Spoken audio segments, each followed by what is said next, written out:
안녕하세요. 슬립토크입니다.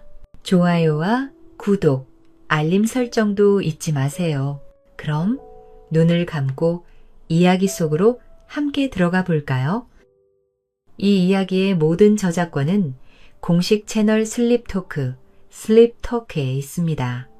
다른 채널에서 게시된 내용은 모두 비공식이며 허위입니다. 바보, 남편과 지혜로운 아내의 기막힌 복수, 옛날, 옛적, 어느 한적한 마을에 복길이라는 사내가 살고 있었답니다. 그는 힘만으로는 황소 서너 마리도 당해낼 만한 장사였으나 마음이 조금 모자라고 세상 물정에는 어두워 12새는 일조차 버거워했지요. 그래서 마을 사람들은 늘 그를 반푼이 복길이라 부르며 놀리기 일쑤였답니다. 저기 복길이를 좀 보게. 또 쌀 한 말을 이고 가는데 저걸 3푼에 샀는지 5푼에 샀는지나 알까? 힘만 장사면 뭘 하나, 머리가 반푼이인 것을. 하지만 그런 복길에게도 그 누구와도 바꿀 수 없는 귀한 보물이 하나 있었으니 바로 가난 속에서도 지혜가 샘솟는 아내 순덕이었지요. 순덕은 비록 배운 것은 없었으나 사리에 밝고 인내심이 깊어 수룩한 남편을 탓하기는커녕 그 순박함을 감싸 안으며 억척스럽게 살림을 꾸려나갔답니다. 이날도 복기 장작을 패고 받아온 품삯을 아내 앞에 내밀었다. 부인, 주모가 이만큼 주었어. 이게 1푼, 2푼, 타푼이 맞소? 여보, 3푼이네요. 그래도 오늘은 속이지 않고 제 값을 다 주셨네요. 3푼, 타푼이 아니었어? 괜찮습니다. 힘쓰는 일은 온 마을에서 여보가 으뜸인걸요. 어서 들어가 저녁 드세요. 두 사람은 비록 마을 어귀에 다 쓰러져가는 초가집에서 주막을 겸해 근근히 살아가고 있었으나 서로를 아끼는 마음만은 어느 부자 부럽지 않았다. 그러던 어느 날 이 평화롭던 마을에 조판관이라는 자가 새로 부임해 왔다. 그는 겉으로는 백성을 위한다며 인민의 지지를 외쳤으나 그 속은 탐욕으로 가득 차 있었다. 무엇보다 자신의 체면을 깎아내리는 것은 목에 칼이 들어와도 참지 못하는 오만한 위인이었다. 그가 부임하던 첫날 말기를 행차하며 위세를 떨쳤다. 이놈들 길이일이 질퍽한데 백성들이 어찌 나를 맞이한단 말이냐. 흙탕물이 내 관복에 튀면 내 체면이 뭐가 되는가. 송구하옵니다, 나리. 당장 물을 뿌려 먼지를 잠재우겠습니다. 백성들의 기강이 해이하게 짝이 없군. 내가 이곳의 질서를 똑똑히 바로잡아야겠다. 조판관의 행차가 마을 어귀에 다다랐을 때 그의 눈이 한 곳에 멈추었다. 바로 복길 부부가 운영하는 작은 주막이었다. 집은 누추했으나 마을로 들어오는 길목 중 가장 목이 좋은 자리였다. 예, 날이 그러하옵니다.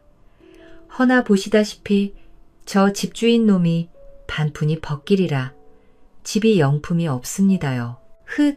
돼지 목에 진주 목걸이로구나. 저런 반푼인 놈에게 저리 좋은 터는 낭비다. 내 저곳에 별당을 지어 풍류를 즐겨하겠다. 조판관의 탐욕스러운 눈빛이 복길의 집터를 향했다. 그날부터 조판관은 사사건건 복길의 주막을 찾아와 트집을 잡기 시작했다. 이놈, 복길이라 하였느냐?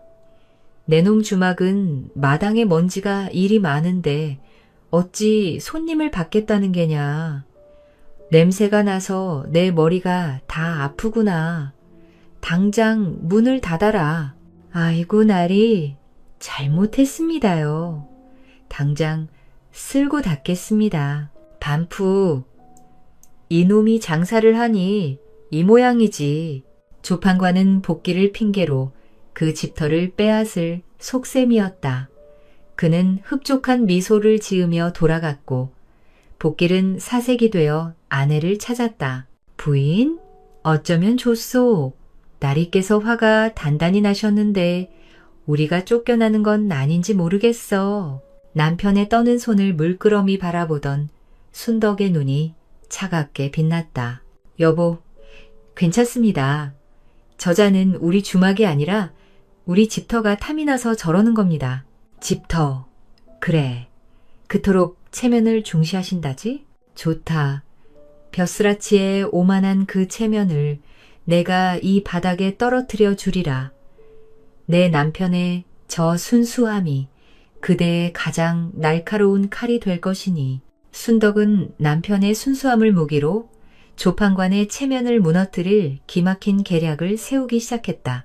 순덕은 조판관이 돌아가신 모친의 기일을 맞아 장터에서 직접 제수용품을 고르며 자신의 효심을 과시할 것이라는 정보를 입수했다. 들었나? 조판관 나리가 돌아가신 모친 제사를 그리 성대하게 차린다더군. 효심이 지극한 척은 쉬우니 누가 모르겠네. 내일 장터에서 제수용품을 직접 고르신다더군. 체면이 있으니 최고급으로만 보시겠지. 우리도 구경이나 가보세. 이 소식을 들은 순덕은 그날 밤 복기를 조용히 불렀다. 여보, 복기라. 왜 그러나 부인? 내일 장터에 조판관 나리께서 나오실 겁니다. 듣자 하니 나리께서 돌아가신 어머님 생각에 마음이 아주 좋으시다 합니다. 그러니 뵙거든 큰 소리로 축하를 해드려야 해요. 축하를 제삿날인데 말이요? 그럼요. 돌아가신 분이 좋은 곳에 가셨으니 얼마나 좋은 날입니까? 나리께서는 분명 그 말을 가장 듣고 싶어 하실 겁니다. 가서 이렇게 외치세요. 아이고, 나리, 이런 좋은 날에 잔치라도 벌여야겠습니다. 아시겠지요? 제삿날에, 좋은 날에, 잔치라. 알았소. 부인 말대로 하겠소. 좋은 날의 잔치. 아무것도 모르는 복길은 아내가 시킨 말을 잊지 않으려 몇 번이고 되뇌었다. 순덕은 그런 남편을 바라보며 결연한 표정을 지었다. 첫 번째, 더 진노였다. 장터 한복판에서 반푼이 복길이에게 공개적으로 망신을 당한 조판관은 그날 밤 집에 돌아와 불같이 날뛰었다. 이 괘씸한 놈, 감히 반푼이 따위가 나를 능멸해? 내 반드시 저놈의 주리를 틀어. 나리, 진정하시옵소서. 저놈은 그저 어수룩한 바보일 뿐입니다. 바보를 상대로 노하시면 나리의 체면만 더욱 깎이옵니다. 체면. 그래, 체면. 내 놈들 앞에서 구겨진 내 체면을 다시 세워야겠다. 이럴수록 나의 위엄을 만천하에 보여야 해. 마침 조판관에게는 며칠 뒤 아들의 혼례식이라는 아주 좋은 구실이 있었다. 그래, 내 아들 녀석의 혼례가 코앞이 아니더냐. 이방은 듣거라. 이번 혼례식은 마을에서 가장 성대하게 치를 것이다. 풍악을 울리고 고기를 쌓아 감히 나를 흠잡는 자들이 없도록 할 것이야. 지당하신 말씀이옵니다.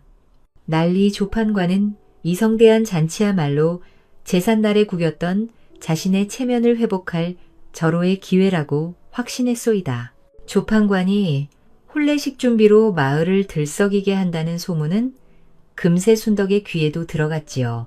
그날 밤 복길이가 헐레벌떡 집으로 뛰어들어왔소이다. 부인, 큰일 났소. 조판관 나리가 며칠 뒤 아들 혼례식을 여는데 나더러 꼭 오라 하였소. 그래서요. 초대받았으면 가야지요. 그게 아니요. 지난번에 내가 좋은 날의 잔치라고 축하를 잘못해서 나리께서 단단히 화가 나신 게 틀림없소. 이번에도 틀리면 날 잡아갈지도 모르오. 복길은 조판관의 초대가 자신을 벌주기 위한 함정이라 오해하고 덜덜 떨고 있었지요. 그 모습을 본 순덕은 속으로 됐다 싶었으나 겉으로는 아주 심각한 표정을 지었소이다. 여보, 제가 지난번에 큰 실수를 했습니다. 제삿날은 좋은 날이 아니었더군요. 하늘이 무너질 듯 슬픈 날이었습니다. 그것 봐. 내 그럴 줄 알았지. 그럼 어찌해야 할소? 그때는 하늘이 무너지는 슬픔의 소인도 눈물이 앞을 가립니다. 하고 위로를 해드렸어야 했습니다. 슬픈 날엔 위로로군. 그럼 이번 혼례식은 좋은 날이니 잔치가 맞지 않소? 아닙니다, 여보. 이번엔 더 큰 일입니다. 또 더 큰 일이라니 생각해 보세요. 제삿날은 이미 돌아가신 분이라 괜찮지만 혼례식은 어떻습니까? 어여쁜 신부가 정든 부모님 곁을 떠나 시집이라는 낯선 곳으로 팔려가는 날입니다. 이 세상에 그보다 더 슬픈 날이 어디 있겠습니까? 듣고 보니 그렇구려. 신부가 울면서 가지 않소? 아이고, 그리 슬픈 날이구나. 그럼요. 그러니 이번에는 절대 실수하시면 안 됩니다. 난리를 뱉거든 지난번에 실수를 만회하기 위해 하늘이 무너지는 슬픔의 소인도 눈물이 앞을 가립니다. 아주 구슬프게 위로해드리세요. 아셨지요? 알았소. 혼례식은 슬픈 날이니 위로하라. 복길은 아내가 가르쳐준 두 번째 인사말을 잊지 않으려 밤새 중얼거렸소이다. 마침내 혼례식 날이 밝았소. 조판관의 마당에는 온갖 기름진 음식 냄새와 풍악 소리가 넘쳐났고 그는 하객들 앞에서 의기양양하게 웃으며 자신의 체면이 회복되었음을 만끽하고 있었지요. 하, 이 사람아, 많이 들게. 오늘같이 이렇게 좋은 날에 술이 빠질 수 있나. 역시 판관 날이십니다. 혼례식이 이리 성대하니 나리의 위엄이 하늘을 찌릅니다요. 바로 그때였소이다. 잔치가 한창 무르익을 무렵 저 멀리서 허연 누더기를 걸친 채 마당으로 뛰어들지 않겠소? 바로 복길이었지요. 순덕이 슬픈 날이라는 말을 하도 강조하기에 복길이는 예의를 갖춘다며 집에서 가장 낡고 허연 옷을 골라 입고 온 것이었소이다. 아이고, 아이고, 날이 시끌벅적하던 풍악이 먹고 잔치집은 순식간에 찬물을 끼얹은 듯 조용해졌소이다. 조판관의 얼굴이 경악으로 물들었지요. 저 반푼이 또 아이고 난리. 하늘이 무너지는 슬픔의 소인도 눈물이 앞을 가립니다. 아이고 이리 슬픈 날에 그야말로 아수라장이었소이다. 신부 측에서 온 하객들은 당장 혼사를 무르자며 난리가 났지요. 돈, 이게 지금 무슨 해괴망측한 짓입니까? 내 귀한 딸 혼례의 곡소리라니 이 혼사 어떤 일로 하겠소? 저놈이 미쳤나? 잔치집에서 곡소리를 조판관의 체면을 세우기 위해 연무대에서 바보라고 얕보던 복길에 의해 다시 한번 돌이킬 수 없는 망신을 당한 것이었소이다. 그의 오만함은 극에 달했지요. 저놈을 당장 끌어내지 못할까? 저놈이 바보를 핑계로 감관을 2번이나 능멸해. 아니, 왜 또 화를 내십니까? 이번엔 슬픈 날이라 위로해드렸는데. 아이고, 부인, 이번에도 틀렸어. 저놈을 당장 오해가둬라. 바보를 핑계로 감관을 모욕한 죄를 엄히 물을 것이다. 복길은 영문도 모른 채 차가운 감옥에 갇히는 신세가 되고 말았소이다. 복길이 옥에 갇혔다는 소식을 들은 순덕은 멀리서 그 광경을 지켜보며 입술을 깨물었소이다. 그녀의 얼굴은 복길에 대한 걱정과 조판관에 대한 분노로 창백하게 질려 있었지요. 조판관은 복길을 가둠으로써 자신의 체면이 회복될 것이라 생각했지만 그것이야말로 순덕이 기다리던 마지막 덫의 시작이었소이다. 남편을 구하기 위해 이제 순덕이 직접 나설 차례가 된 것이지요. 복길이는 영문도 모른 채 차가운 옷바닥에 갇히는 신세가 되었소이다. 아이고, 내 팔자야. 부인 말대로 슬프다고 목 놓아 울었는데 왜 또 옥에 갇힌 게야? 부인은 밥이나 제대로 먹었으려나. 그는 자신이 왜 갇혔는지조차 제대로 알지 못하고 그저 안에 걱정뿐인 순박한 바보였소이다. 한편 순덕은 남편이 갇혔다는 소식에 대문 밖으로 나가지도 못하고 애태웠지요. 여보, 조금만 참으세요. 저 교활한 짐승이 드디어 제대로 단단히 걸려들었으니 내 남편을 구하기 위해서라도 이 계략을 멈출 순 없습니다. 순덕은 일부러 며칠을 알아놓은 척하며 조판관의 애를 태웠소이다. 조판관이 복길이를 잡아가둔 것은 필시 순덕이 먼저 제 발로 찾아와 집터를 바치게 하려는 속셈이었으니까요. 며칠이 지나도 순덕이 찾아오지 않자 조판관의 인내심이 바닥났는지 이방을 보냈소이다. 순덕, 아직도 정신을 못 차렸는가?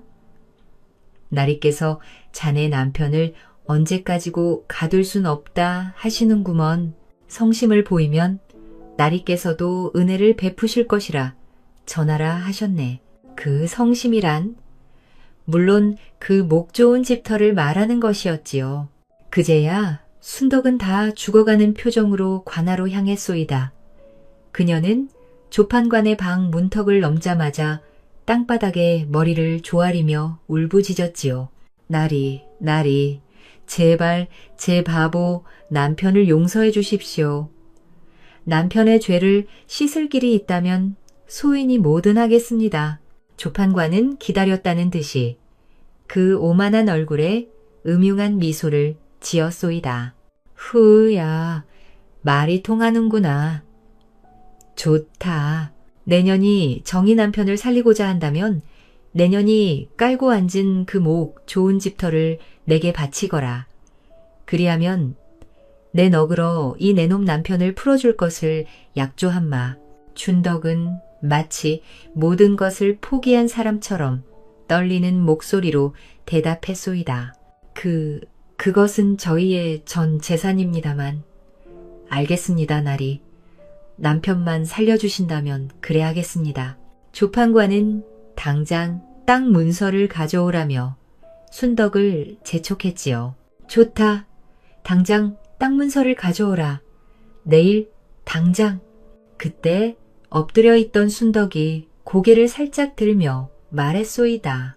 하오나 나리, 지금 당장 땅 문서를 드리면 훗날 저 바보 남편이 술이라도 한 잔 마시고는 제게 땅을 도로 내놓으라며 행패를 부릴까 심히 두렵습니다. 또한 마을 사람들이 소인이 나리의 위세에 눌려 헐값에 땅을 빼앗겼다고 오해라도 한다면, 오해라니? 그러면 날이 높으신 체면에 흠집이라도 날까? 그것이 더 걱정이옵니다. 조판관은 체면이라는 말에 귀가 솔깃해졌소이다. 자신의 탐욕을 가리면서 위험을 세울 방법이 있다면 마다할 이유가 없었지요. 체면이라, 내년이 기특한 생각을 다 하는구나. 허면 내년에게 무슨 묘안이라도 있느냐? 듣자 하니 며칠 뒤 암행어사께서 이 고을 살피러 오신다는 소문이 파다합니다.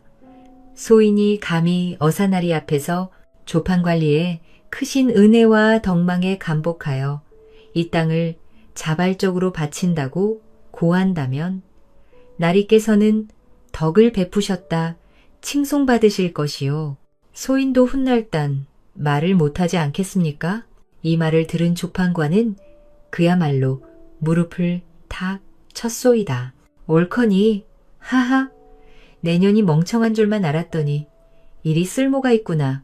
좋다, 그리하자. 암행어사, 나리 앞에서 내 덕망을 널리 알리고 내 진심도 확인받도록 하자.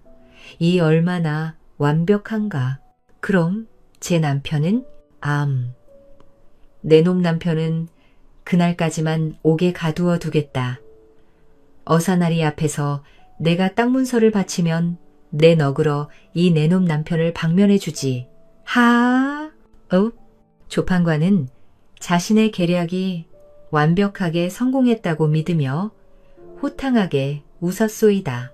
준덕은 감읍한 듯 머리를 조아렸으나 그 고개 숙인 얼굴에는 숨기기 그지없는 미소가 걸려 있었지요. 그날 밤 준덕은 집으로 돌아와 등잔불 밑에서 무언가를 쓰기 시작했소이다. 허나 그것은 땅 문서가 아니었지요. 그녀가 붓을 들었어 내려간 것은 조판관이 부임한 이래 저지른 온갖 비리와 횡포, 세금을 착복한 내역, 그리고 바보 남편을 협박하여 마지막 남은 집터까지 빼앗으려 한 모든 죄상을 낱낱이 적은 피눈물로 쓴 탄원서였소이다. 춘덕은 그 탄원서를 고이 접어 겉모습은 영락없는 땅문서처럼 보이도록 만들었소이다. 조판관, 당신이 그토록 중시하는 그 체면이 당신의 목을 조르는 칼이 될 것입니다. 이제 모든 준비는 끝났소이다. 탐욕스러운 조판관과 지혜로운 아내 순덕, 그리고 이 모든 것을 심판할 암행어사가 만날 날만 기다리고 있었지요.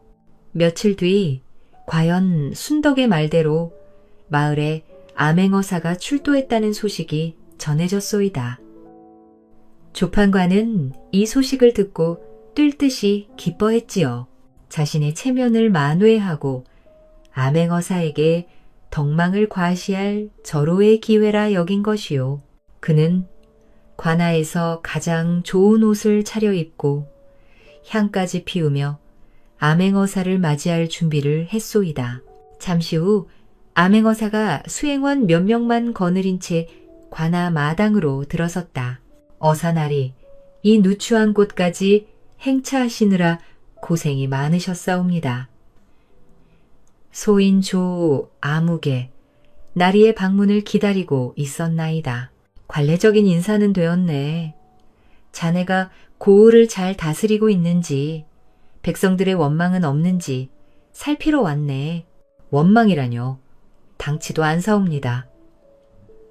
소인이 다스리는 이 고을은 태평성대 그 자체입니다. 마침 어사나리께서 오셨으니 소인의 덕치를 직접 보여드릴 일이 하나 생겼사옵니다. 덕치라? 조판관은 기다렸다는 듯이 이방에게 눈짓을 했소이다. 여봐라. 옥에 갇힌 반푼이 복길이와 그 아내 순덕을 데려오라. 이방의 손에 이끌려 며칠간 옥사리에 수척해진 복길이 마당으로 끌려 나왔소이다. 그는 어리둥절한 눈으로 주변을 두리번거릴 뿐이었지요. 순덕은 그 뒤를 따르며 모든 것을 체념한 듯 고개를 푹 숙이고 있었소이다. 부인, 부인, 내 이럴 줄 알았소. 내가 슬프다고 그리 울었는데도 또 갇혔으니 이번엔 무슨 말을 해야 하오. 여보, 오늘은 아무 말도 마시고 그저 제가 시키는 대로만 하시면 됩니다. 조판관은 이 광경을 흡족하게 바라보며 암행어사에게 큰 소리로 말했소이다. 어사, 나리 보시옵소서. 저 미련하고 어리석은 놈이 제삿날과 혼례식에서 망발을 일삼아 관의 채통을 무너뜨리고 저를 2번이나 능멸하였나이다. 허나 소인이 그 바보 같은 놈의 무지함을 꾸짖기보다 너그러 이옥에 가두는 자비로 그쳤나이다. 조판관은 순덕을 향해 턱짓을 했소이다. 하, 마침 저기 저 아내가 어리석은 남편을 구하기 위해 제게 자발적으로 성의를 표하겠다 하였습니다. 순덕이라 하였느냐? 어서 어사나리께 내 진심 어린 뜻을 고하거라. 드디어 때가 온 것이지요. 춘덕은 품에서 고이 접은 문서를 꺼내 들고 암행어사와 조판관 앞에 엎드렸소이다. 어사나리, 그리고 조판관 나리, 소인의 어리석은 남편이 나리의 높은 뜻을 헤아리지 못하고 큰 죄를 지었사옵니다. 허나 조판관리께서 옥에 가두는 자비로 그쳐주시니 그 크신 은혜에 감복하여 저희의 전 재산이자 목숨과도 같은 이 집터를 날있게 바쳐 그 높으신 덕망에 보답하고자 하옵니다. 마당에 모인 백성들이 수군거리기 시작했소이다. 아이고, 저런 반푼이 남편 때문에 집까지 날리는구나. 준덕이만 불쌍하지. 에휴, 그래도 조판관 나리가 너그러우시니 저리 받는 게지. 조판관의 체면은 그야말로 하늘을 찌를 듯 했소이다.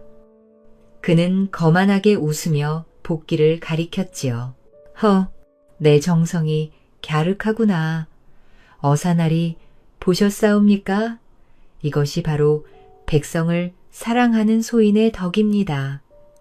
내 너그러의 이정성을 받고 내 남편을 방면하겠노라. 조판관은 순덕에게서 그 땅 문서를 받아들였소이다. 그리고는 자신의 결백함과 합법적인 재산 취득을 증명하기 위해 그 문서를 직접 암행어사에게 공손히 건네었지요. 이는 훗날 허윤생이라는 자가 제 딸을 팔아먹고도 그 죄를 스스로 욕하던 것과 꼭 닮은 스스로 제 무덤을 파는 자충수였소이다. 어사나리, 한 점 부끄러 없는 땅 문서 이오니 나리께서 친히 증인이 되어 주시옵소서. 소인이 이토록 백성들의 마음을 얻었나이다. 암행어사는 무표정한 얼굴로 문서를 받아들였소이다. 암행어사는 조판관을 한 번 쓱 쳐다보고는 천천히 그 땅 문서를 펼쳐 보았소이다. 관마당은 숨소리 하나 들리지 않았지요. 암행어사의 눈이 가늘어졌소이다.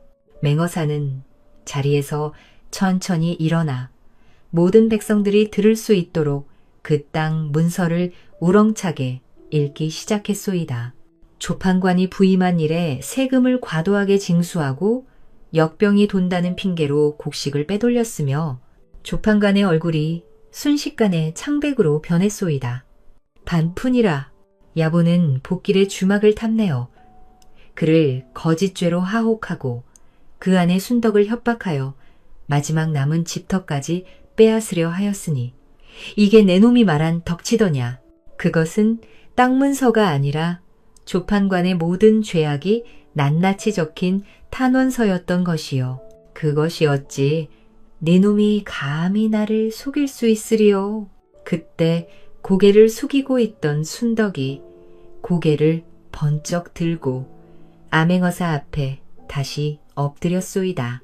어사날이 저 간악한 조판관이 소인의 남편이 바보라는 것을 핑계로 저희 재산을 빼앗으려 하기에 이 탄원서를 땅 문서라 속여 저자의 손에 직접 들려보는 것이옵니다. 제 손으로 직접 바치면 저 오만한 자가 자신의 체면을 세우고자 의심 없이 받을 것이라 생각했나이다. 모든 진실이 밝혀지는 순간이었소이다.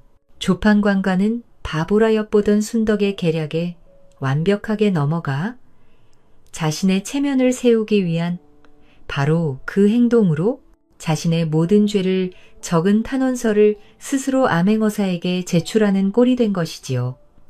그가 그토록 중시하던 체면이 그를 파멸로 이끈 칼이 되고 말았소이다.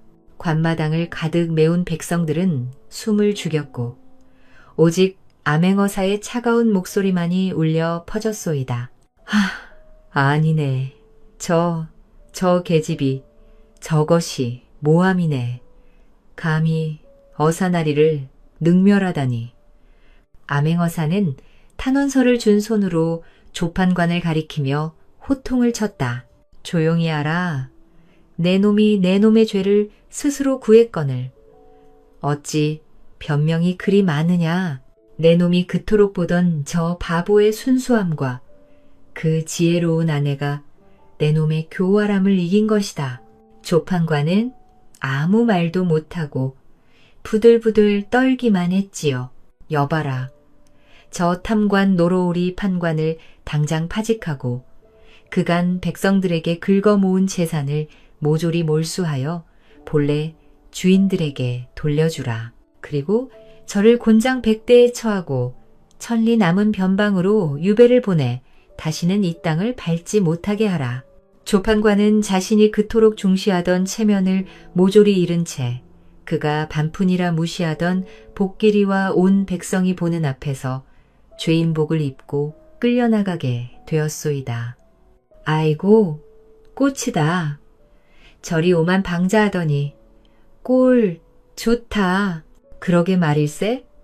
바보끼리, 내가 저 탐관놈을 잡을 줄 누가 알았겠나. 초동이 가라앉아 암행어사는 마당에 엎드려 있는 순덕과 복기를 향해 따뜻한 목소리로 말했소이다. 일어나라. 참으로 지혜로운 아내와 오직 한 남편이로다. 너희 같은 백성이 있어 이 나라가 유지되는 것이다. 암행어사는 후 사람의 집을 즉시 돌려주라 명하고는 이어서 말했소이다. 그 용기와 지혜에 감복하여 이곳을 그대들 부부에게 거두는 세금을 3년간 면제해 줄 것이며 조판관에게서 몰수된 재산의 일부를 그대들에게 하사하겠노라. 순덕은 감격하여 눈물을 흘렸소이다. 청은이 만극하옵니다. 나리, 저희는 그저 저희 것을 지키고자 했을 뿐이옵니다. 복길이는 그제야 옥에서 풀려나 아내 곁으로 다가와 멍하니 물었지요. 부인? 그럼 우리 이제 옥에 안 가오? 집에 가오? 예, 여보, 이제 집에 갑니다. 아무도 우리를 쫓아내지 못해요. 이 모든 광경을 지켜본 마을 사람들은 더 이상 복길이를 반푼이라 부르지 않았소이다. 허허, 저 복길이를 우리가 반푼이라 놀렸는데 저 녀석이야말로 진짜 복덩이였구먼. 아니지, 복길이 아내 순덕이 지혜로운 게지. 저런 바보를 데리고 탐관놈을 잡았으니 연려가 따로 없네. 어쨌든 복길이 놈이 장가는 제대로 들었소. 그날 밤 모든 소동이 끝나고 부부가 드디어 자신들의 집으로 돌아왔소이다. 순덕이 차려준 따뜻한 밥상을 물끄러이 보던 복길이가 아내에게 물었소이다. 부인, 내 머리가 나빠서 도통 모르겠소. 제삿날은 좋은 날에 잔치하라 해서 그리했고 혼례식 날은 슬픈 날이라 위로하라 해서 그리했는데 왜 조판관에게 화를 내고 나는 옥에 갇혔던 것이요? 순덕은 남편의 투박한 손을 가만히 잡으며 말했소이다. 여보는 하나도 틀리지 않았습니다. 헌데 왜 조판관이 탐욕에 눈이 멀어 그 마음이 이미 초상집이었기 때문입니다. 마음이 초상집인 자에게 잔치라 하니 화를 낸 것이고 거짓으로 꾸민 잔치날에 곡소리를 들으니 제 속을 들킨 것만 같아 화를 낸 것이지요. 여보의 순수한 말이 그자의 검은 속을 꿰뚫은 것입니다. 복길이는 한참을 생각하더니 고개를 끄덕였소이다. 라, 그럼 내가 잘한 것이요? 예, 여보. 여보는 이 세상에서 가장 큰 일을 하셨습니다. 반푼이라 놀림받던 복길이는 그제야 아내의 깊은 뜻을 어렴풋이 깨닫고 아내를 더욱 귀히 여겼다고 하오. 부인? 내 머리는 나빠도 부인 말은 앞으로도 무조건 다 듣겠소? 그럼 되었습니다. 어서 주무세요. 내일은 제가 진짜 잔치상을 차려드리겠습니다. 바보라여 보던 조판관은 자신의 오만함과 체면 때문에 파멸하였고 반푼이라 놀림받던 복길이와 지혜로운 아내 순덕은 그 후로 마을 사람들의 존경을 받으며 서로를 더욱 아끼고 의지하며 오래오래 행복하게 살았다고 하오이다. 이 이야기는 단순히 바보 남편과 지혜로운 아내의 기막힌 복수극이 아니라 인간 세상에서 올바른 마음과 지혜가 얼마나 큰 힘을 발휘하는지를 보여주는 교훈적인 이야기입니다. 복길이는 비록 세상 물정에는 서투르고 모자란 점이 있었지만 순덕이라는 지혜롭고 인내심 깊은 아내가 곁에 있어 그의 순수함과 착함이 빛을 발하게 되었지요. 반대로 조판관처럼 오만과 탐욕에 사로잡힌 사람은 결국 스스로의 허영과 악행 때문에 파멸을 맞이하게 됩니다. 이 이야기를 통해 우리는 남을 속이거나 탐내는 마음보다 정직과 지혜 그리고 서로를 아끼고 이해하는 마음이 더 큰 힘이 된다는 사실을 배울 수 있습니다. 인간관계에서의 진정한 가치는 돈이나 권력에 있는 것이 아니라 선함과 지혜, 그리고 서로를 존중하고 보살피는 마음에 있다는 점을 다시금 깨닫게 해줍니다. 두 남편을 둔 여인의 기묘한 이야기. 옛날 옛적 조선 후기 한양 근교의 작은 마을에 추나라는 아름다운 여인이 살고 있었습니다. 25살이 된 추나는 마을에서 손꼽히는 바느질 솜씨를 가진 사람이었지요. 그녀의 섬세한 손끝에서 만들어지는 옷들은 마치 작은 예술품처럼 빛났습니다. 비단실 하나하나가 추나의 정성으로 엮여 세상에 단 하나뿐인 옷으로 태어나곤 했습니다. 서방님, 오늘도 수고 많으셨습니다. 추나는 남편 봉수가 집으로 돌아오자 환한 미소로 반갑게 맞이했습니다. 봉수는 29살로 관청에서 서리로 일하며 비록 크지는 않지만 안정된 수입을 올리고 있었습니다. 부부는 서로를 소중히 여기며 매일을 화목하게 살아갔습니다. 비록 작은 초가집이었지만 그 집 안에는 두 사람에게 따뜻하고 포근한 행복이 가득했답니다. 봉수는 추나가 차려준 저녁상 앞에 앉았어요. 구수한 된장찌개의 냄새가 집안을 가득 채웠습니다. 마누라, 오늘도 고생이 많았습니다. 무슨 말씀을 하십니까? 이게 제 도리가 아니겠습니까? 춘나는 수줍게 미소를 지었어요. 봉수도 따뜻하게 웃으며 밥을 먹기 시작했습니다. 하지만 봉수에게는 추나가 모르는 비밀이 있었어요. 그 비밀은 어느 날 저녁 동료들과의 만남에서 시작되었습니다. 봉수는 관아 일을 마치고 동료들과 함께 주막에 앉아 있었어요. 봉수야, 오늘 한판 어떠하냐? 김설이가 주사위를 흔들며 말했습니다. 글쎄, 저는 겁쟁이로구나. 돈 몇 푼이 아까우냐? 박설리가 비웃으며 말했어요. 동료들의 놀림에 봉수의 얼굴이 붉어졌습니다. 결국 그는 주머니에서 몇 푼의 돈을 꺼내놓았어요. 그럼 조금만 해보지요. 이것이 모든 불행의 시작이었어요. 처음에는 작은 돈으로 시작했습니다. 봉수는 이기기도 하고 지기도 했어요. 하지만 이길 때의 그 짜릿한 기분이 그를 사로잡았습니다. 점점 더 큰 돈을 걸고 싶은 욕심이 생겼어요. 이번에는 정말 딸 것 같습니다. 큰 돈을 걸어보겠습니다. 봉수의 눈빛이 달라졌어요. 도박의 재미에 완전히 빠져든 거였습니다. 집에서 춘나는 남편의 변화를 느끼기 시작했어요. 봉수가 늦게 들어오는 날이 많아졌고 들어와서도 뭔가 마음이 딴 데 있는 것 같았습니다. 서방님, 요즘 늦게 들어오시는데 무슨 일이라도 가나 일이 많아서 그렇습니다. 봉수는 춘나의 눈을 제대로 바라보지 못했어요. 거짓말을 하는 자신이 부끄러웠거든요. 그의 손이 미세하게 떨렸습니다. 춘나는 남편의 이상한 모습을 보며 가슴이 답답했어요. 하지만 무엇이 문제인지 알 수 없었습니다. 하지만 도박은 그를 놓아주지 않았습니다. 오히려 더 깊은 늪으로 끌어들였어요. 몇 달이 지나자 봉수의 도박빚이 눈덩이처럼 불어났어요. 그는 점점 더 큰 돈을 걸었고 이를 때마다 본전을 되찾으려 더욱 무리한 도박을 했습니다. 악순환의 고리가 시작된 거였어요. 이번만 따면 모든 걸 되돌릴 수 있습니다. 봉수는 혼자 중얼거리며 마지막 희망을 걸었어요. 하지만 도박은 그를 등을 돌렸습니다. 계속 지기만 했어요. 결국 끔찍한 일이 벌어졌습니다. 어느 날 저녁 춘하가 바느질을 하고 있을 때였어요. 이봉수, 어서 나와라. 집 밖에서 거친 목소리가 들렸습니다. 빚쟁이들이 찾아온 거였어요.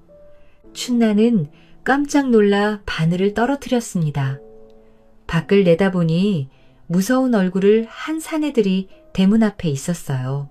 저분들이 누구신지요, 서방님? 아, 봉수는 입술을 떨며 말을 잇지 못했습니다. 얼굴이 새하얗게 변했어요. 돈을 갚지 않으면 집문서라도 내놓아야 할 것이야.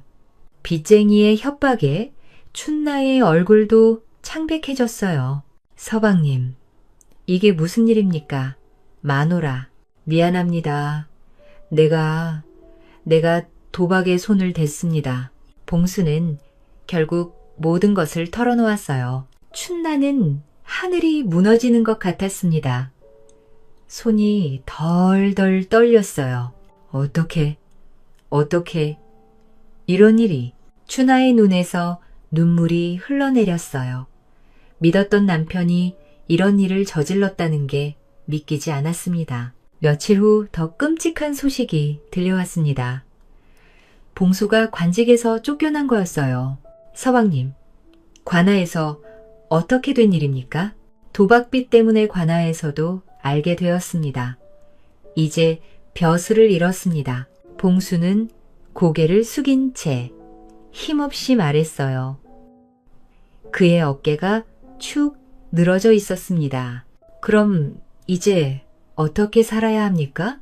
춘나의 목소리가 떨렸습니다. 두려움과 절망감이 몰려왔어요.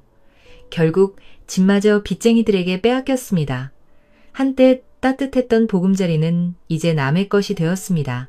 춘하가 정성껏 가꾸던 작은 텃밭도 그녀가 바느질하던 방도 모두 잃었어요. 우리는 이제 어디로 가야 할까요? 모르겠습니다. 정말 모르겠어요.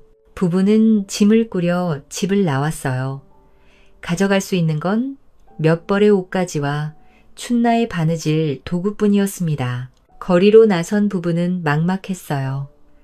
춘나는 눈물을 참으며 남편의 손을 꽉 잡았습니다. 서방님, 우리 힘내서 살아봅시다. 고맙소, 마누라. 내가 얼굴을 들 수가 없어.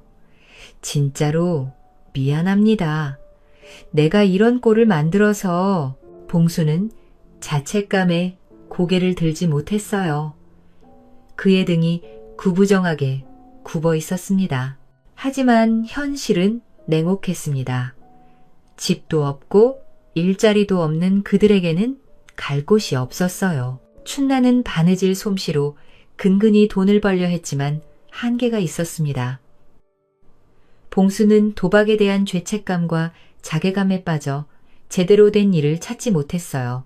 마우아, 정말 면목이 억구려. 이제 그런 말씀 마시고 앞만 보고 살아요.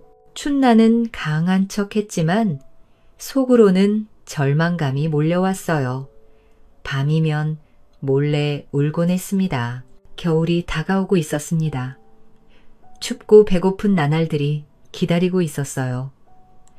한때 화목했던 가정은 이제 완전히 무너져 버렸습니다. 봉수의 도박은 단순한 개인의 잘못이 아니었어요. 그것은 한 가정을 송두리째 파괴하는 무서운 독이었습니다.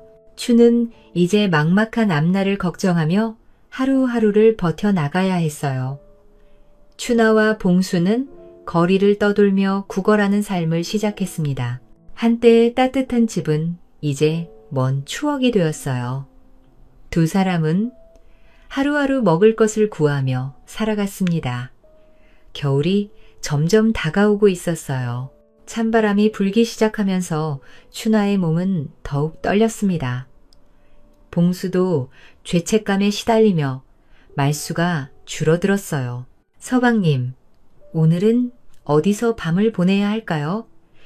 춘하가 걱정스럽게 물었습니다. 봉수는 고개를 숙인 채 대답하지 못했어요. 어느 날 그들은 한양의 큰 시장 근처에 앉아 있었습니다. 지나가는 사람들에게 동전을 청하고 있었어요. 춘하는 부끄러웠지만 살기 위해서는 어쩔 수 없었습니다. 그때 한 부유해 보이는 사내가 그들 앞에 멈춰섰어요. 비단 옷을 입고 있었고 몸가짐이 범상치 않았습니다. 이 부부는 어찌하여 이런 처지가 되었습니까? 사내가 부드러운 목소리로 물었습니다. 춘하와 봉수는 깜짝 놀랐어요. 보통 사람들은 그냥 지나치거나 동전 몇 푼만 던져주고 갔거든요. 소인이 도박에 손을 대어 가산을 탕진했습니다. 봉수가 부끄러움을 무릅쓰고 대답했어요. 사내는 잠시 생각에 잠겼습니다. 그러더니 놀라운 말을 했어요. 그렇다면 제 집에 와서 머물러 보시지 않겠습니까? 춘하와 봉수는 귀를 의심했습니다. 이런 친절을 베푸는 사람이 있을까 싶었어요. 어르신께서 저희 같은 것들을 걱정 마십시오. 빈 방이 하나 있습니다. 거기서 지내면 됩니다. 사내는 정대감이라고 자신을 소개했어요. 그는 45살로 한때 부인과 자식이 있었지만 병으로 모두 잃었다고 했습니다. 그런데 얼굴은 공보에 코는 매부리코로 못생긴 얼굴이었습니다. 춘하는 남편과 눈을 마주쳤어요. 살 길이 막막한 상황에서 이런 제안은 하늘이 내린 기회 같았습니다. 정말 감사합니다. 평생 은혜를 잊지 않겠습니다. 봉수가 깊이 고개를 숙이며 말했어요. 정대감의 집은 정말 컸습니다. 큰 기와집에 넓은 마당이 있었고 하인들도 여러 명 있었습니다. 여기서 편히 지내시면 됩니다. 정대감이 사랑채 한 칸을 내주며 말했어요. 춘하는 꿈만 같았습니다. 며칠 전까지만 해도 거리에서 떨고 있었는데 이제는 따뜻한 방에서 잘 수 있게 되었어요. 하지만 양심상 그냥 있을 수는 없었습니다.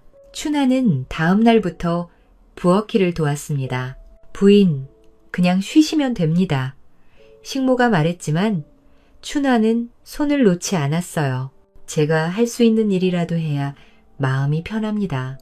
며칠이 지나자 정대감이 춘하의 성실함을 눈여겨보기 시작했어요. 그녀는 부엌일뿐만 아니라 바느질로도 집안을 도왔습니다. 참으로 부지런하고 착한 여인이로구나. 정대감이 혼자 중얼거렸어요. 사실 정대감은 외로웠습니다. 아내와 자식을 잃은 후 혼자 살아오면서 깊은 적막감을 느끼고 있었어요. 특히 자신의 뒤를 이을 후계자가 없다는 것이 가장 큰 걱정이었습니다. 어느 날 저녁, 정대감이 춘하를 따로 불렀어요. 부인, 잠시 이야기할 것이 있습니다. 춘하는 긴장하며 정대감 앞에 앉았습니다. 지금까지 우리 집에서 어떻게 편히 지내고 계십니까? 정말 감사히 잘 지내고 있습니다. 대감님께서 베풀어 주신 은혜로 목숨을 건졌지요. 춘하가 진심으로 말했어요. 정대감은 잠시 머뭇거리더니 입을 열었습니다. 사실 제게 부탁이 하나 있습니다. 무엇이든 말씀하십시오. 아들 하나 나와주시면 안 되겠습니까? 춘하는 깜짝 놀라 말을 잇지 못했어요. 뭔가 이상한 기운을 느꼈지만 이런 직접적인 제안은 예상하지 못했습니다. 대감님, 그것은 제 말을 끝까지 들어보십시오. 정대감이 손을 들어 춘하를 말렸어요. 저는 혼자 살면서 후계자가 없어 걱정이 많습니다. 하지만 재혼할 생각은 없소이다. 정대감의 목소리에는 외로움이 묻어났어요. 다만 제 뒤를 이을 아들 하나만 있으면 좋겠습니다. 부인이 되라는 것이 아니요. 춘하는 당황스러워 어떻게 대답해야 할지 몰랐어요. 만약 제안을 받아들이신다면 좋은 조건을 드리겠습니다. 정대감이 계속 말했어요. 우선 남편분의 도박빚을 모두 갚아드리겠소. 그리고 아들만 나와주시면 원하는 재물을 베풀겠습니다. 춘하의 마음이 복잡해졌어요. 한편으로는 거부하고 싶었지만 다른 한편으로는 현실적인 도움이 절실했습니다. 대감님, 이런 중대한 일을 혼자 결정하기가 어렵습니다. 남편과 상의해 보겠습니다. 그렇소이. 하지만 너무 오래 생각하지는 마시오. 정대감의 목소리에는 압박감이 느껴졌어요. 춘하는 사랑채로 돌아와 봉수에게 모든 것을 말했습니다. 봉수는 처음에는 화를 냈지만 현실을 생각하니 어쩔 수 없었어요. 마누라, 우리가 거절하면 쫓겨날 수도 있는 거 아니겠소? 저도 그런 생각이 듭니다. 두 사람은 밤새 고민했어요. 결국 생존을 위해 어쩔 수 없는 선택을 해야 했습니다. 알겠습니다. 대감님의 제안을 받아들이지요. 다음 날 춘하가 정대감에게 대답했어요. 정대감의 얼굴에 만족스러운 미소가 떠올랐습니다. 현명한 선택이요. 약속한 조건들을 지키겠습니다. 이렇게 춘하는 정대감과의 기이한 관계를 시작하게 되었어요. 하지만 이것이 어떤 결과를 가져올지는 아무도 몰랐습니다. 춘하가 정대감의 제안을 받아들인 지 한 달이 지났습니다. 매일 밤 정대감의 방으로 향하는 춘하의 발걸음은 무거웠어요. 하지만 생존을 위해 어쩔 수 없는 선택이었습니다. 드디어 춘하가 임신했다는 소식이 들려왔어요. 정말이요? 확실하오? 정대감의 목소리에 기쁨이 넘쳤습니다. 그토록 원하던 후계자를 가질 수 있다는 희망 때문이었어요. 춘하는 복잡한 마음이었습니다. 한편으로는 안도감이 들었지만 다른 한편으로는 앞으로 어떻게 될지 걱정되었어요. 드디어 10달이 흘러 춘하가 진통을 시작했어요. 으아, 아파요. 춘하의 비명소리가 집안을 울렸습니다. 정대감은 방 밖에서 안절부절 못하며 기다렸어요. 그의 손바닥에는 땀이 가득했습니다. 대감님, 태어났습니다. 산파가 밖으로 나와 알렸습니다. 아들이요. 아들을 낳았소. 정대감이 급하게 물었어요. 그의 눈빛에는 간절함이 가득했습니다. 아닙니다. 계집바위입니다. 산파의 대답에 정대감의 얼굴이 굳어졌습니다. 딸이라고 하였소? 정대감은 믿을 수 없다는 표정이었어요. 그토록 간절히 원했던 아들이 아니라 딸이었습니다. 추는 갓 태어난 아기를 품에 안았어요. 작고 연약한 생명체였습니다. 하지만 아기의 얼굴을 보자 춘나의 마음이 무거워졌어요. 아기는 아버지인 정대감을 닮아 있었습니다. 정대감 자체가 못생긴 얼굴이었는데 딸도 그대로 닮은 거였어요. 작은 눈에 매불리고 큰 입이 그대로 나타났습니다. 이게 무슨 일인지 정대감이 아기를 보더니 실망한 표정을 감추지 못했습니다. 그의 입꼬리가 아래로 처졌어요. 춘하는 아기에게 옥분이라는 이름을 지어주었어요. 비록 못생겼지만 소중한 생명이었습니다. 하지만 정대감의 태도는 완전히 달라졌어요. 아들을 낳으면 원히 재물을 베풀겠다고 약속했는데 딸을 낳았으니 어쩔 도리가 없소. 정대감은 약속했던 경제적 지원을 끊어버렸습니다. 도박은 갚아주었지만 그것으로 끝이었어요. 그의 목소리는 차갑기만 했습니다. 춘하는 다시 어려운 생활을 시작해야 했습니다. 삭바느질로 근근히 생계를 이어갔어요. 밤낮으로 바늘을 들고 일해야 했습니다. 내가 미안하오. 내가 능력이 없어서 봉수가 죄책감에 시달리며 말했습니다. 이제 그런 말씀 마시오. 우리 딸을 잘 키우는 게 중요하지 않겠습니까? 추는 옥분을 정성껏 돌보았어요. 비록 같이 살지는 못했지만 모성에는 변함이 없었습니다. 추는 하루에 수십 번 대감님 집으로 건너가 아기를 정성껏 키웠어요. 몇 년이 지났습니다. 정대감이 젊고 아름다운 여인과 재혼한다는 소식이 들려왔어요. 새 부인의 이름은 청매였습니다.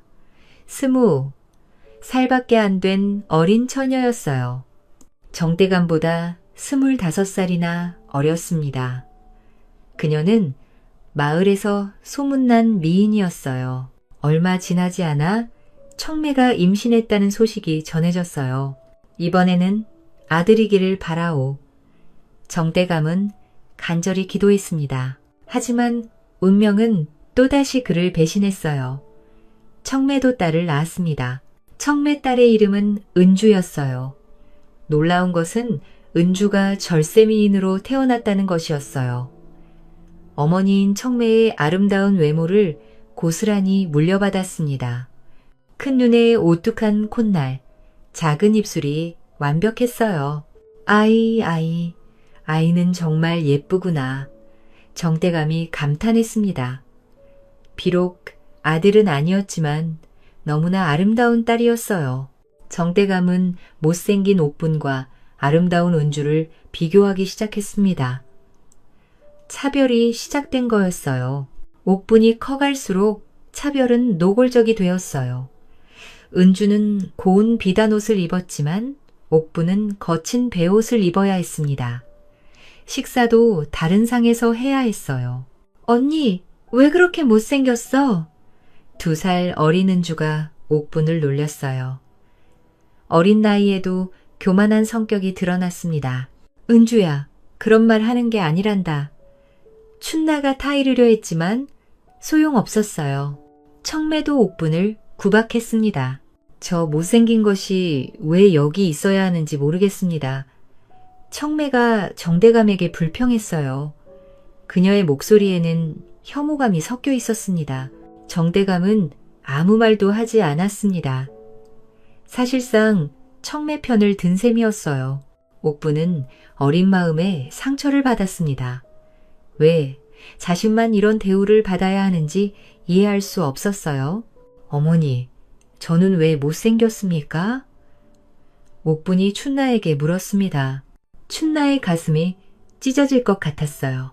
옥분아, 넌 어머니에게는 세상에서 가장 예쁜 딸이란다. 춘나가 옥분을 꼭 안아주며 말했습니다. 눈물이 나려는 것을 간신히 참았어요. 하지만 현실은 냉혹했어요. 집안에서 옥분의 위치는 점점 나빠졌습니다. 이 못생긴 게 빨리 이리 와라. 치워. 은주가 옥분에게 소리쳤어요. 어린 나이에도 잔인함을 보였습니다. 옥분은 눈물을 흘리며 자리를 피했습니다. 어린 마음에 깊은 상처가 새겨졌어요. 추는 이런 상황을 지켜보며 가슴이 아팠습니다. 하지만 어쩔 수 없었어요. 정대감의 집에서 살아야 하는 처지였거든요. 옥분아, 참고라. 언젠가는 내가 인정받을 날이 올 것이다. 춘나가 딸을 달래며 말했어요. 하지만 그날이 언제 올지는 아무도 몰랐습니다. 옥분은 이런 환경에서도 총명하게 자라났습니다. 비록 못생겼지만 마음씨는 착했고 머리도 좋았어요. 어려운 한자도 금방 익혔습니다. 하지만 아무도 그것을 알아주지 않았습니다. 모든 관심은 예쁜 은주에게만 쏠려 있었어요. 우리 은주는 정말 예쁘다. 나중에 좋은 곳에 시집 보내야지. 청매가 은주를 끌어 말했어요. 시간이 흐를수록 옥분과 은주의 차별은 심해졌어요. 은주는 모든 사랑을 받으며 자랐고 옥분은 천덕꾸러기 취급을 받았습니다. 어느 날 정대감은 춘나를 불렀어요. 이제부터 옥분을 데려가 같이 살도록 하시오 라고 말하였습니다. 겉으로는 춘나와 같이 살게 하는 배려로 보였지만 정대감은 더 이상 옥분에게 지원을 끊으려는 생각이었어요. 이런 상황 속에서도 옥분은 굴복하지 않았어요. 오히려 더 열심히 공부하고 일했습니다. 어머니, 춘화, 바느질 일도 저도 바느질을 배우고 싶습니다. 그래, 우리 옥분이 참 기특하구나. 추는 딸의 의젓한 모습에 감동했어요. 하지만 아직은 그 누구도 옥분의 진가를 알아보지 못했습니다. 모든 사람들의 눈에는 오직 외모만 보였을 뿐이었어요. 옥분이 18살이 된 해 마을에 큰 소식이 들려왔습니다. 새로 부임한 원님이 현명하고 덕망 있는 여인을 아내로 맡고 싶어 공개 선발을 실시한다는 것이었어요. 이 고을의 모든 처녀가 참가할 수 있었습니다. 나이는 15에서 20살까지로 하였습니다. 관아에서 나온 방이 온 마을에 붙었어요. 마을 사람들은 모두 이 소식에 들떠 있었습니다. 정대감은 이 소식을 듣자마자 기뻐했습니다. 우리 은주가 이곳에서 제일 예쁘니 당연히 원님 부인이 될 것이요. 그는 확신에 차서 말했어요. 은주는 이제 16살로 절세미인으로 자라났습니다. 마을에서 그녀만큼 아름다운 처녀는 없었어요. 대감님 말씀 맞습니다. 은주만큼 예쁜 아이가 어디 있겠습니까? 청매도둑이 양양했어요.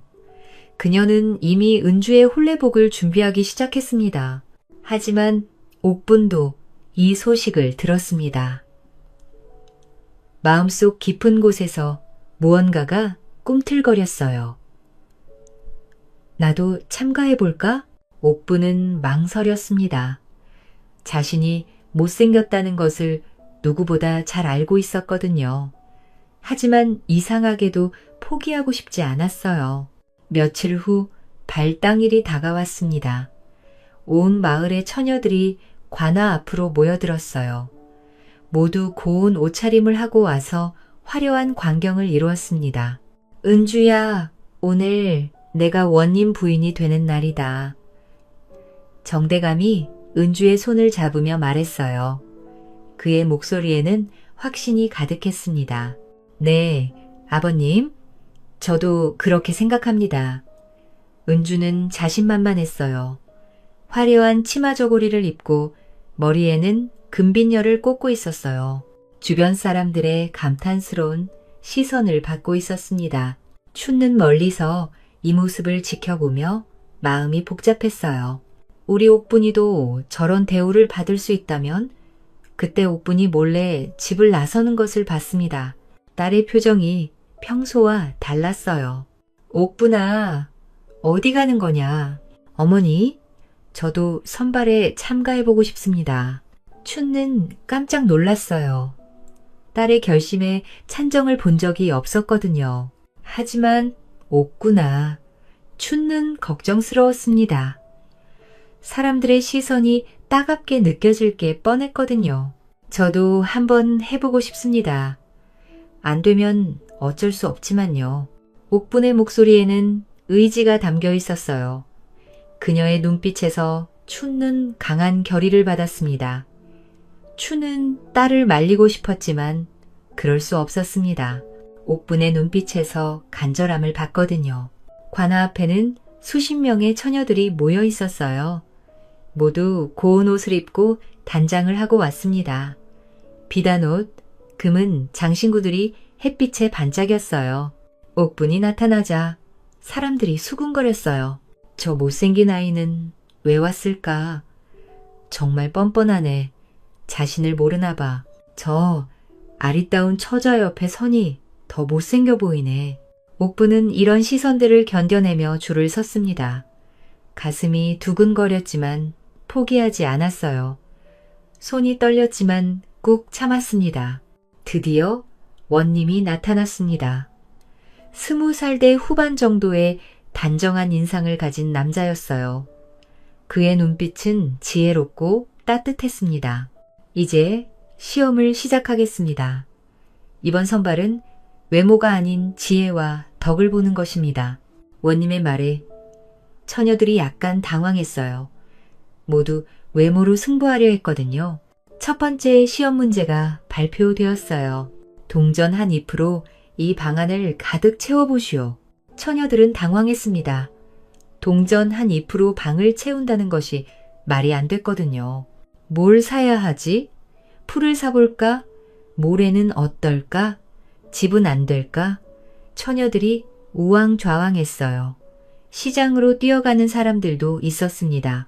은주도 마찬가지였습니다. 이런 어려운 문제가 있을 줄 몰랐어요. 그녀는 결국 풀을 가져왔지만 방을 채우기에는 턱없이 부족했어요. 실망한 표정을 감출 수 없었습니다. 다른 처녀들도 비슷했어요. 모래를 가져온 사람, 잎사귀를 모아온 사람 모두 실패했습니다. 하지만 옥부는 다른 생각을 했습니다. 그녀는 시장에 가서 촛불 하나를 샀어요. 방으로 돌아온 옥분이 촛불을 켰습니다. 순간 촛불의 빛이 방을 화사하게 밝혔어요. 오, 원님! 감탄했습니다. 다른 사람들도 놀라워했어요. 빛으로 방을 채우다니 정말 기발한 생각이로군요. 첫 번째 시험에서 옥분이 1등을 차지했어요. 사람들의 시선이 바뀌기 시작했습니다. 은주는 믿을 수 없다는 표정이었습니다. 어떻게 저런 생각을... 정대감도 당황했어요. 예상과 전혀 다른 전개였거든요. 두 번째 시험 문제가 시작되었어요. 제한된 쌀로 가장 많은 사람들을 배불리게 하시오. 이번에도 처녀들은 고민했습니다. 쌀은 한 대밖에 주어지지 않았어요. 은주는 쌀로 맛있게 밥을 지었지만 몇 사람밖에 먹일 수 없었어요. 다른 처녀들도 마찬가지였습니다. 밥을 짓거나 떡을 만들어 봤지만 양이 부족했어요. 하지만 옥부는 쌀에 물을 많이 넣고 야채를 섞어 죽을 끓였어요. 양파, 무, 배추 등을 넣어 영양가도 높였습니다. 죽이면 더 많은 사람들이 배부르게 먹을 수 있습니다. 그리고 소화도 잘 됩니다. 옥분의 죽을 먹어본 사람들이 감탄했어요. 정말 맛있고 든든하다. 이렇게 적은 재료로 이런 맛을 내다니 정말 부르네. 두 번째 시험에서도 옥분이 1등이었어요. 사람들이 웅성거리기 시작했습니다. 저 못생긴 아이가 어떡해. 겉모습과는 정말 다르네. 지혜가 뛰어나구나. 세 번째 시험 문제가 발표되었어요. 제한된 천으로 가장 많은 사람에게 필요한 물건을 만드시오. 이번에는 바느질 시험이었습니다.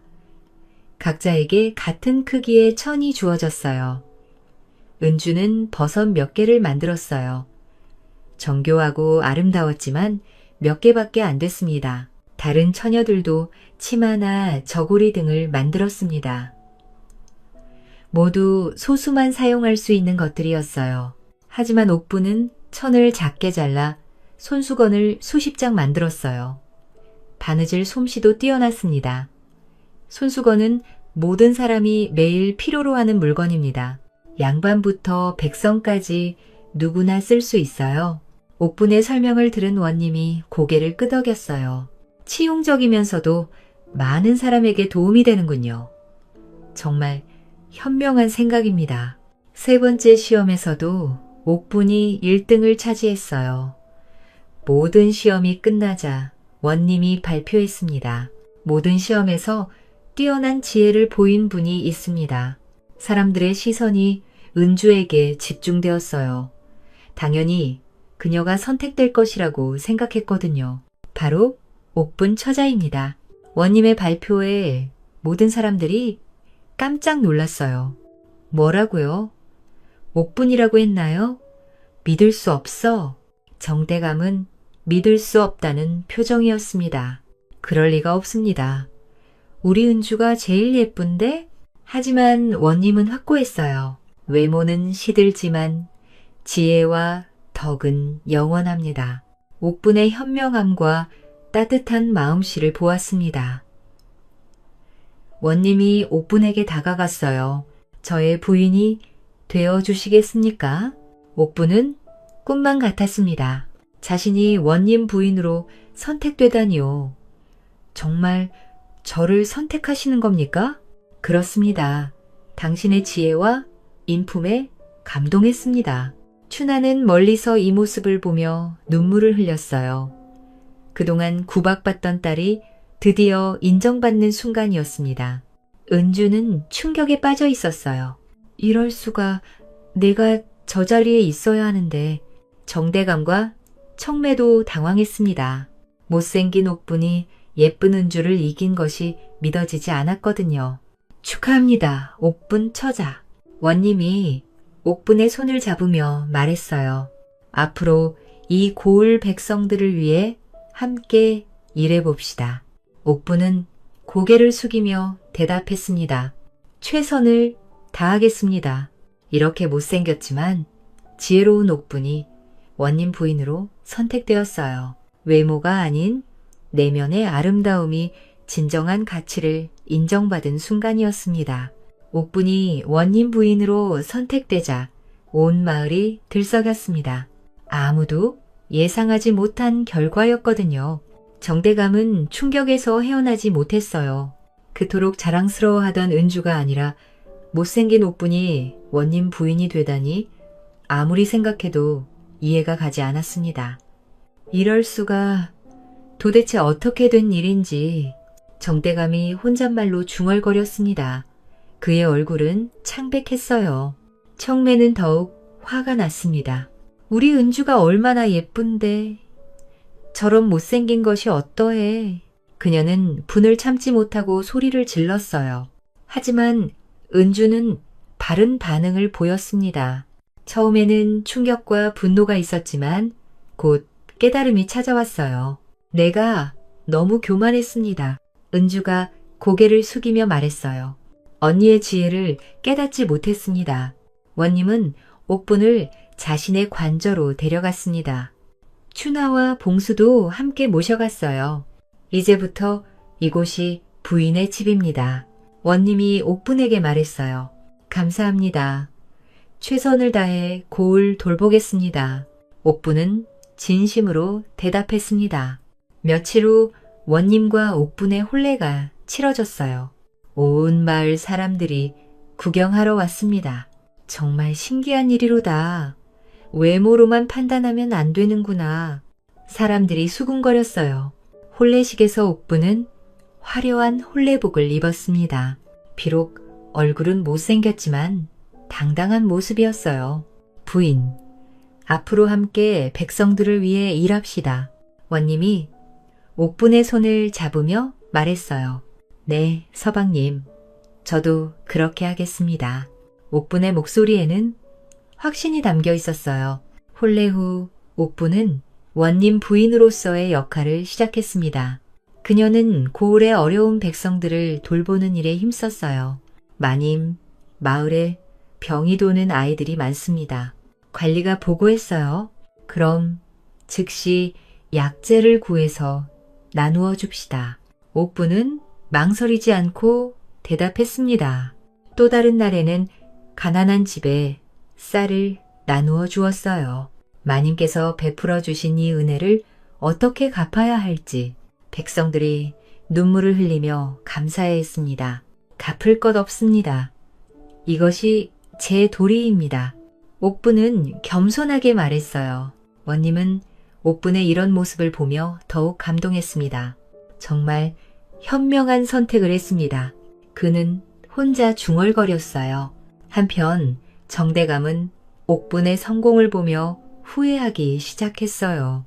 내가 너무 외모만 보았구나. 그는 자신의 잘못을 깨달았습니다.